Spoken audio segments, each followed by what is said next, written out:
Routine గా ultrasound scans అనేవి 5th month వరకు అనామలీ స్కాన్ లేదా ఏదైతే మనం పెద్ద స్కాన్ అని అంటామో, అంటే కడుపులో ఉన్న బిడ్డ కాళ్ళు చేతులు అవయవాలన్నీ బాగున్నాయా లేదా అని చూసుకునే స్కాన్ వరకు అయితే అందరూ చేయించుకుంటున్నారు. కానీ గ్రోత్ స్కాన్స్ దగ్గర నెగ్లిజెన్స్ చూపిస్తున్నారు.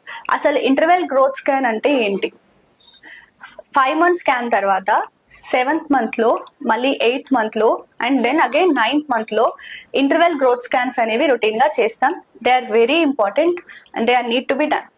సో ఈ స్కాన్స్ వల్ల మనకి ఏం తెలుస్తుంది? ఇంటర్వెల్ గ్రోత్ స్కాన్ వల్ల ఉమ్మని సరిగ్గా ఉందా, బేబీ వెయిట్ కరెక్ట్ గా ఉందా, అండ్ బేబీ పొజిషన్ అవన్నీ తెలుస్తాయి. సో బేబీ వెయిట్ తెలియడం వల్ల గ్రోత్ అనేది ప్రాపర్ గా అవుతుందా లేదా, అండ్ ఒకవేళ గ్రోత్ లేదు, బేబీ తక్కువ గ్రోత్ ఉంది అన్ని వీక్స్ కి అంటే ఎలాంటి జాగ్రత్తలు తీసుకోవాలి అని కౌన్సిల్ చేస్తాం. So interval growth scans are very important to be done.